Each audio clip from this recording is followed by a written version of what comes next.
E é isso, pessoal. Vamos começar novamente mais uma aula agora com cores, com os nossos queridos pré-professores, já professores da universidade. Vamos lá? Bom dia. Bom dia, gente. Ah, a gente vai continuar nosso projetinho sobre cores.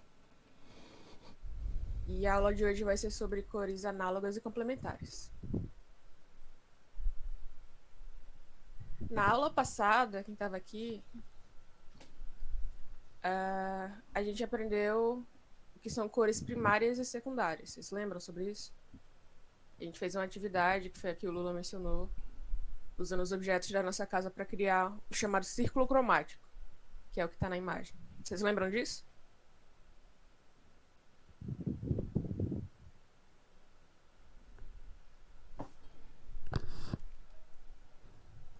Só aumentar aqui. Vocês lembram quais são as cores primárias dessa imagem? Em CMYK, cor pigmento.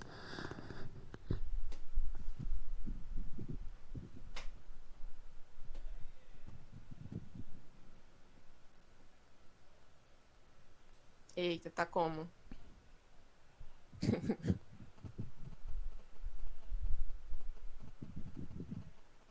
É, ciano, magenta. Olha, foi quase, Alisson. Ciano, aqui na direita, o magenta e o amarelo lá em cima. Ó, lembrou bem você. E as restantes são as secundárias, né? A gente mistura as primárias e a gente pega as secundárias. Mas essa versão do círculo cromático é meio que uma versão simplificada do círculo. Ele é como se fossem as cores mais importantes de a gente conhecer, porque a partir delas a gente cria outras. Mas e se agora mesmo a gente quiser mais cores, mais variedade de cores? Que até o momento todas as cores são bem diferentes nessa imagem, né? E se eu misturar, não sei, o amarelo e o vermelho? O que será que acontece?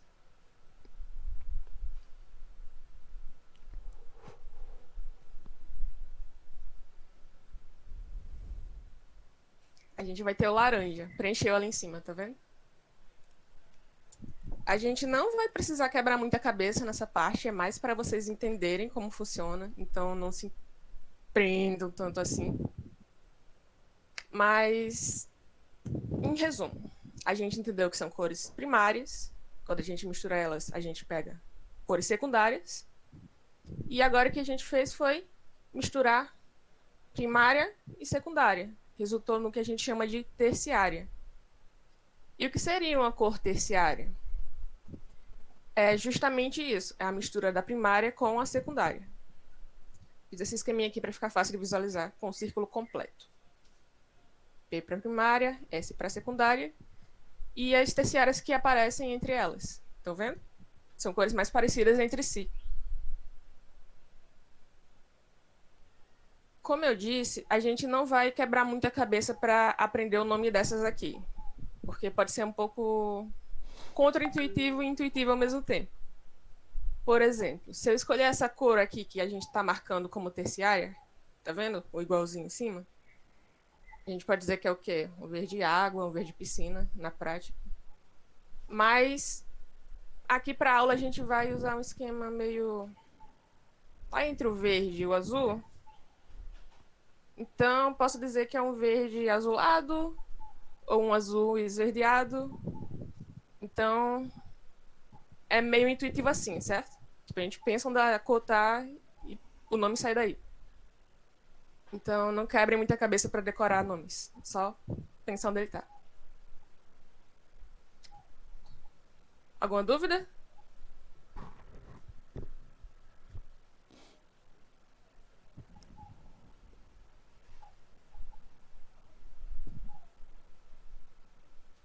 Massa. Enfim, fazendo isso, misturando primárias e secundárias, conseguindo as terciárias, a gente ganhou, completou um círculo cromático com um pouco mais de variedade. Então, agora a gente meio que pode dizer que todos nós aqui conseguimos diferenciar bem cada uma dessas cores, certo?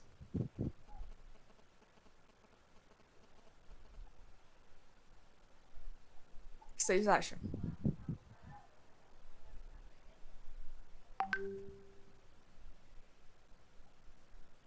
Depois de um monte de não para as dúvidas, eu imagino que a resposta seja sim agora. Mas será mesmo? Todos nós aqui conseguimos? Vocês já ouviram falar de daltonismo?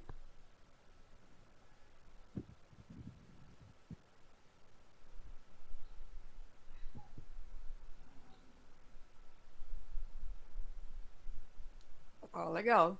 Estão bem informados. Então, vou falar um pouco sobre daltonismo para contextualizar e talvez venha a ser útil para a gente aqui.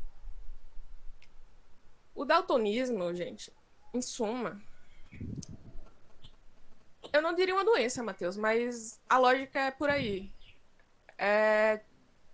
Geralmente a gente vê como distúrbio ocular, porque afeta a visão. E o que isso faz, ele impede que a pessoa não consiga diferenciar algumas tonalidades de cor. Só que isso pode se apresentar em quantidades diferentes, tipo, só um pouquinho ou bastante, a pessoa confundir muito.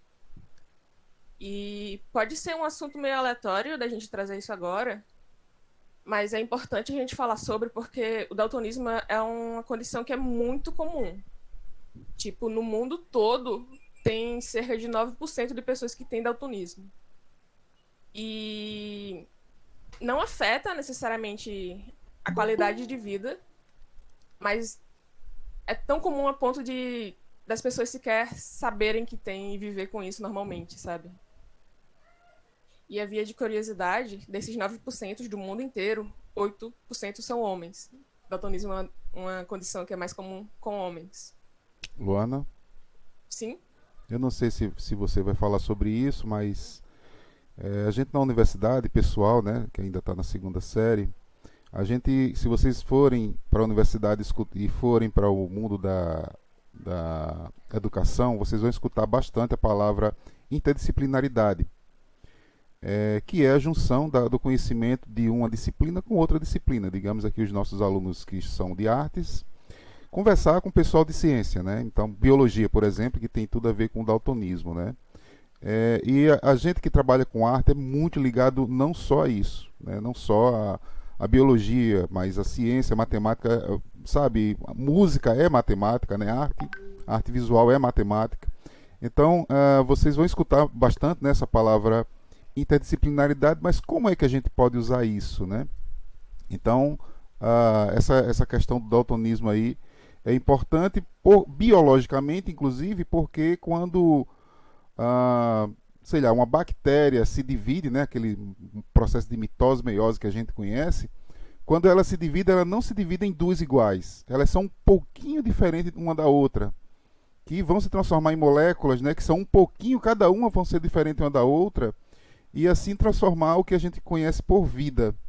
Né? Então você imagina que se existem várias pessoas no mundo e todas elas são um pouquinho diferentes da outra geneticamente, vai acontecer algum problema, não é problema, é característica, né? Vai acontecer alguma característica de que alguém vai poder ver mais luz, outra vai poder ver menos luz.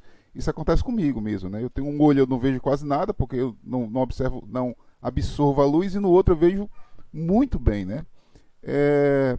Bom, mas era isso, né? Era só essa questão se vocês aprenderem a misturar as disciplinas, vocês vão ter inclusive notas melhores também. Também, inclusive daqui para frente, né? Já que tem essa informação. Desculpa aí, gente, atrapalhei. Principalmente em física, ó, quando for ter aula sobre luz, vocês já estão afiados.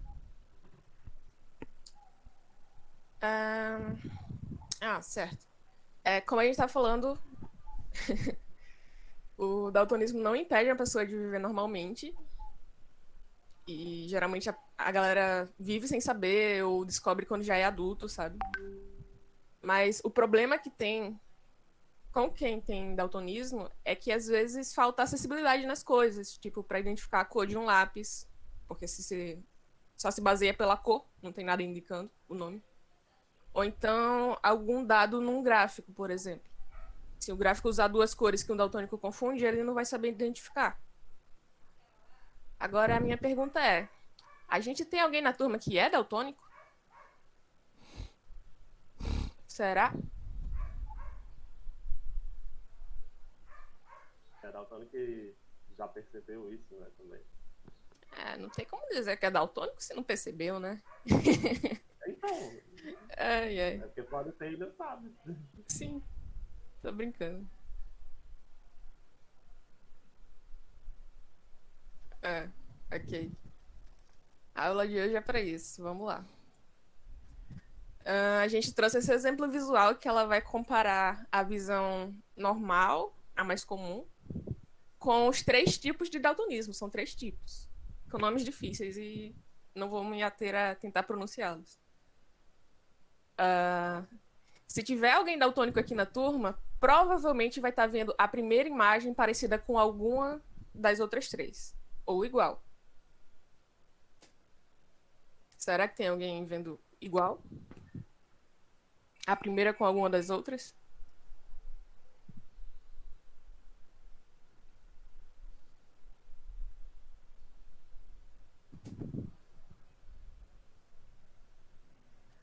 Ok.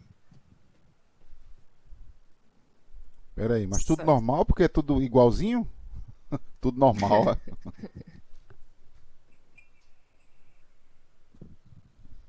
Ok.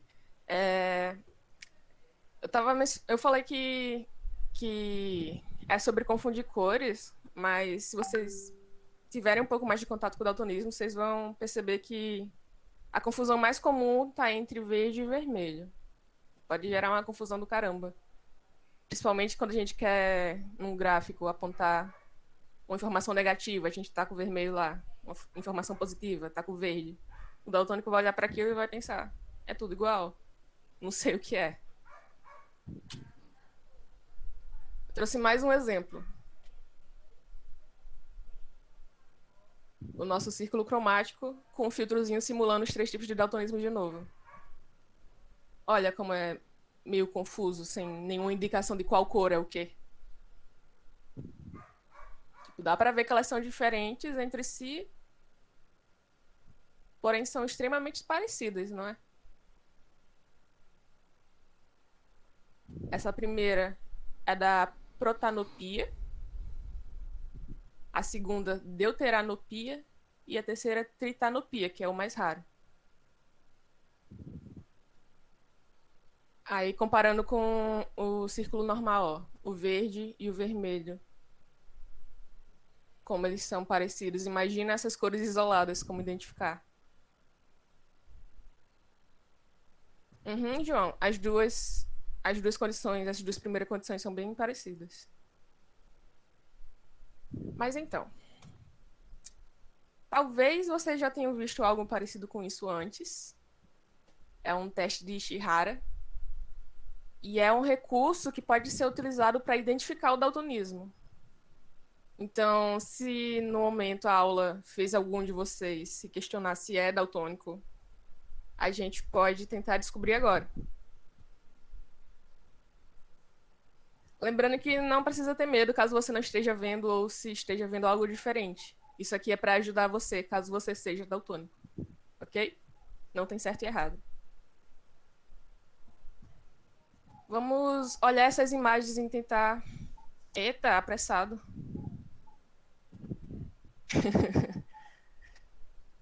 O Alisson colocou o que ele viu nessa imagem no chat. Olha. Vocês estão vendo a mesma coisa? Vocês estão vendo algo diferente?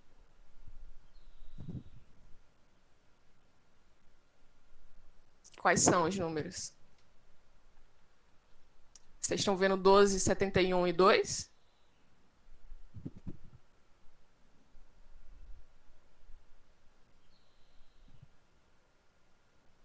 Olhem bem, viu?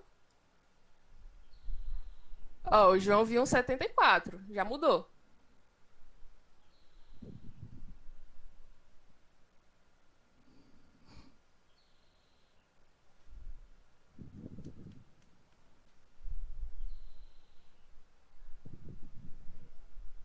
Olha. Ok, o pessoal parou para analisar legal agora. Essa é a resposta certa. A primeira é um 12, a segunda é o 74 e a terceira é o número 2. Acontece, Wallace. Eu tenho mais um. Esse outro vão ser dois números e o desenho no final. O terceiro não é um número, tá bom? Então não se desesperem se não ver um número. Nesse aqui.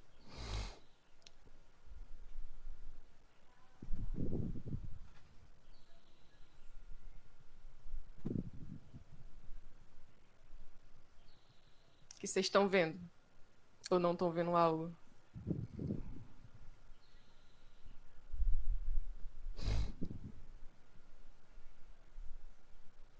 Ó.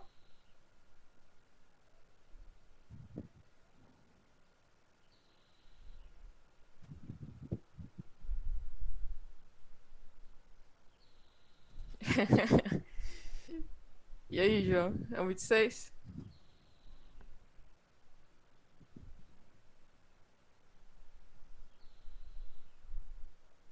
Ok, aparentemente vocês conseguiram identificar. É um 26, um 3 e um círculo aberto, um pedaço cortado. Um 0 ou um C. Vai dar interpretação porque é um desenho, não um número. Lembrando que isso aqui é um teste bem básico. Caso vocês tenham visto algo diferente e não tenham falado, pode ser bem útil a vocês vir a procurar mais sobre esse assunto, porque dá para conviver com o daltonismo, mas pode facilitar a vida de vocês saber que ela existe. E que aquela dificuldade que você tem com cores, na verdade, é daltonismo. Agora a gente vai voltar um pouco para a aula. Se alguém tiver dificuldade com as cores, por favor, fale para a gente poder prestar esse auxílio, tá bom? E é isto. Alguma dúvida sobre? Algum comentário, curiosidade? Hum, conta, João.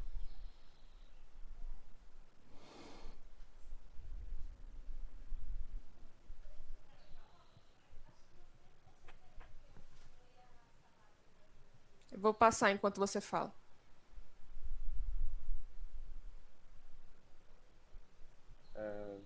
Antes eu queria falar. Vocês estão me ouvindo direito? Sim, tá um pouco baixo, mas dá pra ouvir.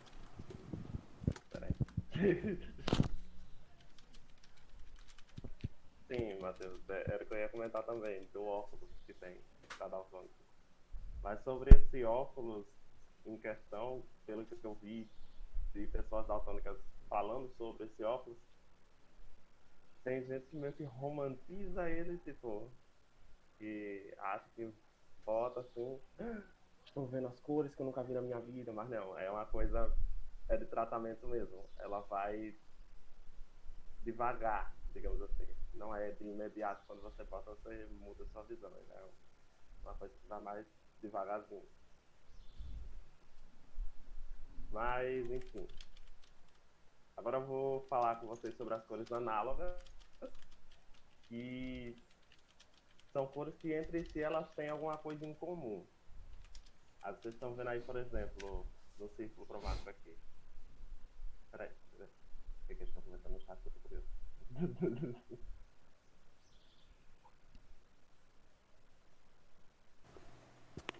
Opa, voltei, tava distraída. O que houve? Ah, não, eu comecei a ler o que tá no chat. Eu preciso da visão. Ah, animação. Inteira. Sim, parem falando sobre as análogas, que basicamente são cores que entre si têm alguma coisa em comum. Aí você pega, por exemplo, aqui. A gente pegou como exemplo primária aqui o amarelo, né? E as cores análogas ao amarelo são esse laranjinha e esse verde clarinho, verde mais amarelado. Dentro do laranja e do verde claro tem amarelo e tem um amarelo mais presente do que a outra cor. Esse verde mais clarinho, ele tem mais amarelo do que azul. Apesar de estar misturado de amarelo com azul, ele tem mais a presença do amarelo, e aí ele se aproxima mais do amarelo. do vale para o laranja. Ele é o magenta com o amarelo. Só que ele tem mais presença do amarelo e ele não fica nem vermelho, ele fica laranja, tanto amarelo assim. É só a gente ver quão Então, perto ele tá na rodinha. sim, Ele tá exatamente. literalmente do lado. Quanto mais perto, mais presença ele tem naquela outra cor.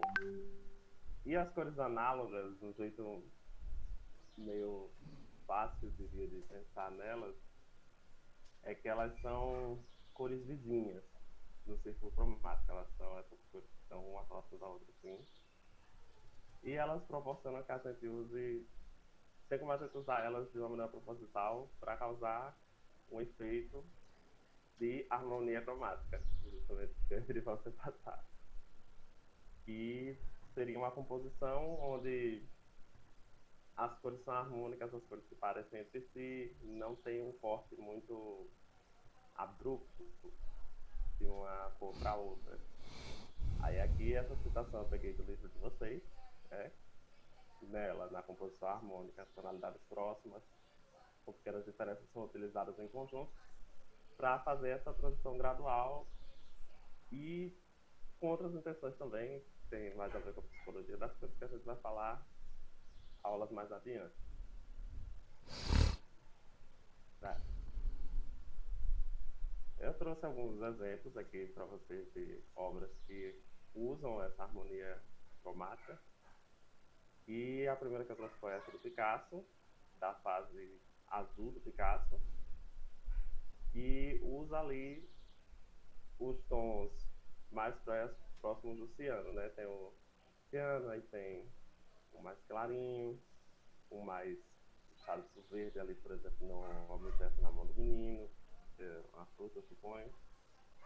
Também vai um pouquinho pro roxo, bem de leve aqui, por exemplo, nas sombras no rosto do senhor. E eu gostaria que alguém descrevesse essa pintura. Vocês veem nela.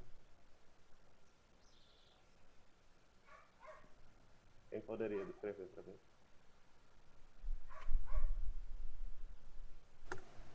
Sem certo e errado, viu? O que vocês estão vendo? Exatamente.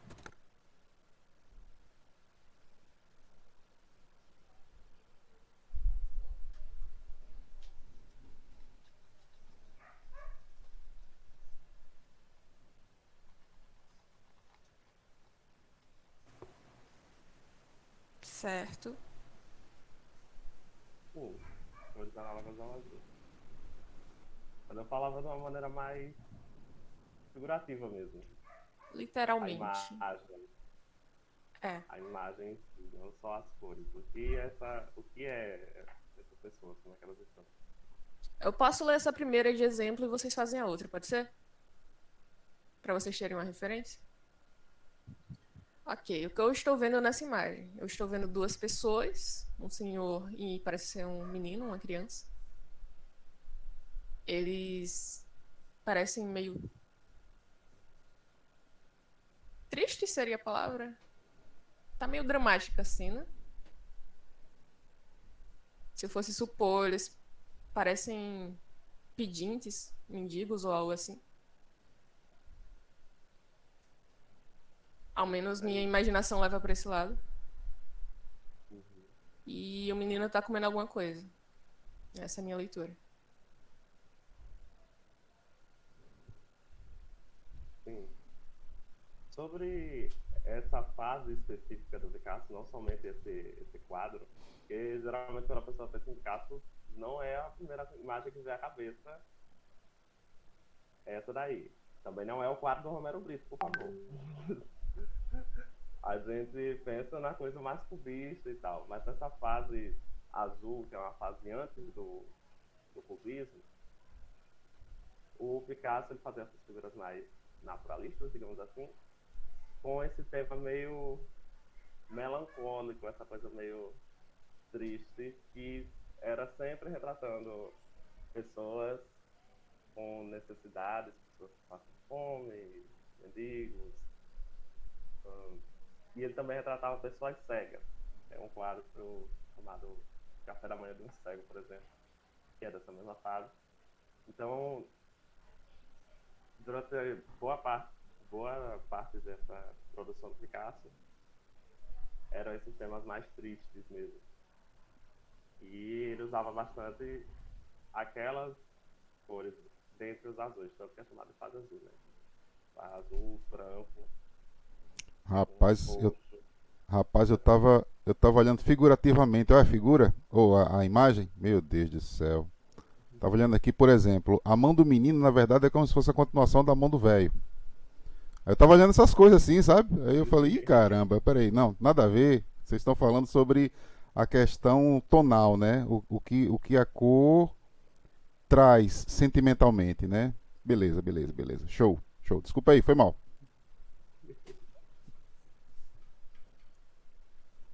Passa aí, mano. Alguém conhece esse filme? Fez parte da minha infância. Fez parte da infância de mais alguém? Ou o personagem, talvez. Algum personagem? Alguma coisa conhece? Alice. Pois é, aqui a gente trouxe uma coisa mais. Enquanto Picasso era uma coisa mais. É, o gato risonho. No filme eles chamam ele de Mestre Gato, que é um nome meio estranho. Mas se você procurar, você acha assim também. No- Esse filme é uma coisa mais cultura pop do que o que a gente trouxe do Picasso, né? Mas aqui a gente também pode perceber. Gato só fofo. Aqui a gente também pode perceber o uso das cores no gato com cores análogas. Se você for reparar aqui, por exemplo, no rosto dele, ali perto dos olhos. Ele é um mais próximo de um roxo, aí ele também tem um rosto bem mais escuro, né, do que o resto do corpo. Aí ele tem essas listas também meio roxas no decorrer do corpo dele, com outras listas mais magenta, o narizinho dele é magenta e tal. E ele tem essa parte aqui, como é que eu chamaria isso? Focinho? Mas Bochecha. como se fosse um magenta com branco. O filme da lista ele é outra cor. É porque tem uma cena específica do filme da lista que fica meio que mudando de cor a imagem. Que eu me lembro. Aí aparece umas cores mais assim. Ele fica literalmente mudando de cor o cenário. Ou você fala do filme, o filme live action. O filme live action é bem diferente do design dele. Sim, no live action eles mudaram a cor dele. Live action é meio cinza, com azul, uma coisa assim. E a gente pode ver aqui a harmonia cromática sendo usada, né, num personagem da animação. E também é curioso ressaltar, no caso dele, que na animação mesmo, e no filme também, eles usam muito os olhos e a boca dele antes dele aparecer por completo. Aí, por exemplo, aparece uma parte preta no filme, aí o olho dele aparece lá, só o olho e a boca. Isso aqui também foi completamente pensado no design dele, porque se você for ver, o olho dele, dentro ali das três análogas que compõem o resto do corpo dele, o magenta, o roxo, ou magenta mais clarinho, digamos assim, mais puxado pro rosa mais claro, não tem muito amarelo ali. O amarelo ele tá meio que ausente. Mas aí quando você põe o amarelo no olho dele, dá um certo destaque. Tipo, ele meio que chama a atenção de cara o olhar dele por ser dessa cor tão diferente do resto. Sim, tá tudo ali entre o azul e o magenta, né? As duas primárias. Tá meio dançando ali dentro do nada. Pá! Amarelo lá do outro lado. Pega o Ele dá um contraste. amarelo no olho.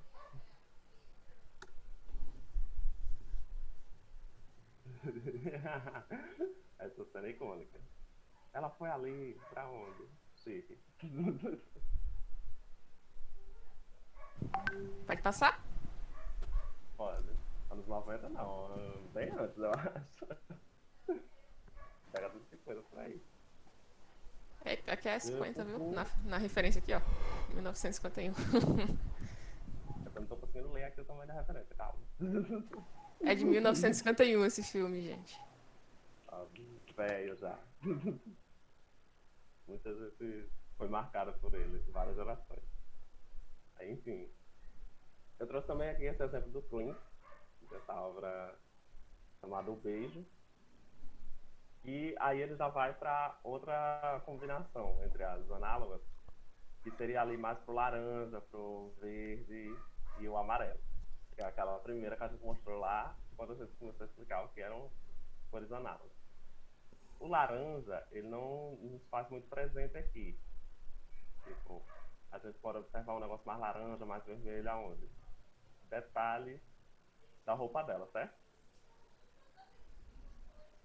Por sinal, a curiosidade, o que vocês estão vendo da imagem em si? Tipo, porque ela é figurativa, mas ao mesmo tempo ela é meio... Ela não é tão naturalista assim, igual a do Picasso, por exemplo. O que é que vocês estariam vendo? Além do óbvio do título da obra ser chamado Bem.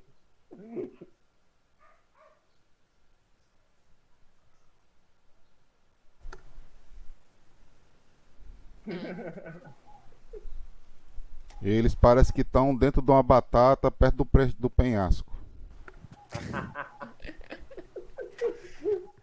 Parece, não vou mentir. Eu tava pensando assim, tipo, parece que estão num lençolzão, né? Se abraçando, como o Matheus disse aqui. Num, eles parecem uma coisa só, ali. Parece uma divisão muito clara, né? Porque são amarelos, basicamente. Eles são vestidos de amarelo.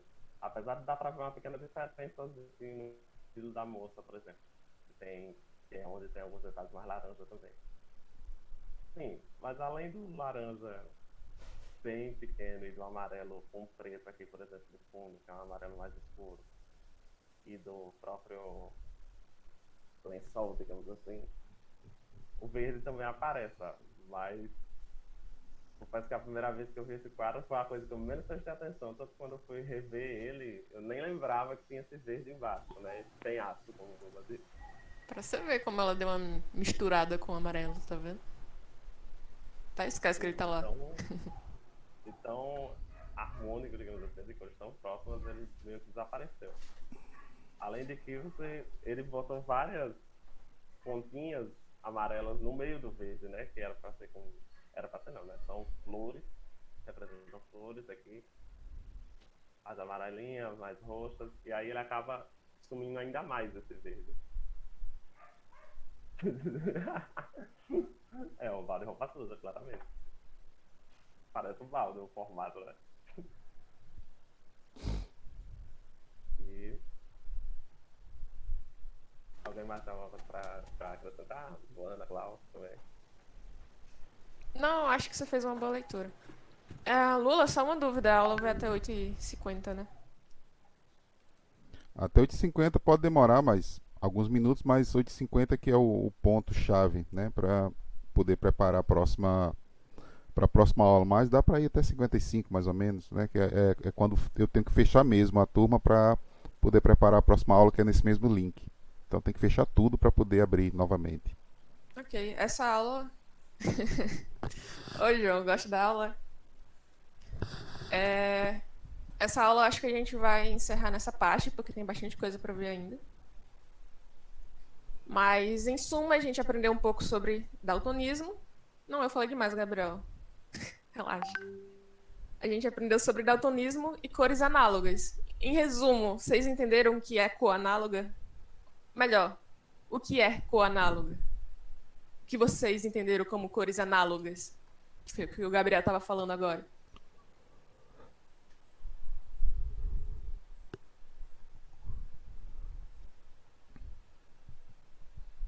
Lembrando sempre que não existe resposta certa e errada, tá? É sempre importante dizer o que você entendeu. Isso é super relevante.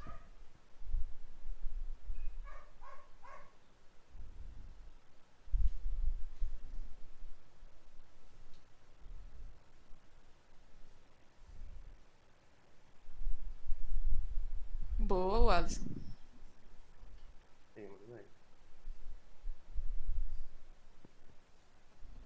preenche elas no círculo cromático que a gente faz. Exatamente, o João já respondeu logo em seguida. São cores que são vizinhas no círculo cromático. Muito bem, deu pra ver que estão afiados. Gostei, gostei. O João. Foi o João? Eu não lembro. Que deu a sugestão do. Foi o João.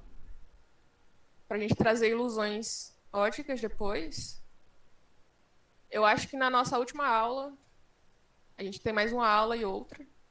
A gente pode trazer um pouco. Pode ser? Gostei da sugestão. Show de bola. A aula de hoje é isso, gente. Obrigada por participar. Foi muito da hora as contribuições que vocês deram. Hoje não vai ter atividade, tá bom? Acho que só na próxima aula. E é isto.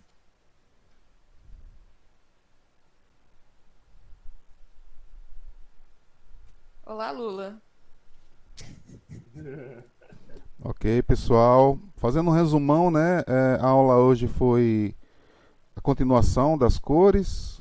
Falaram sobre o círculo cromático. Dentro do círculo cromático existem as cores primárias, secundárias e terciárias. E dentro desse círculo cromático existem regiões a qual as cores são próximas. E dá para fazer composições artísticas nessas poucas variações que existem, né? E é claro que, como a do gato, houve o oposto, né? Houve uma variação próxima e de repente aparece um pá amarelo, pá um branco, né? Para dar um contraste, porque o contraste ele também faz parte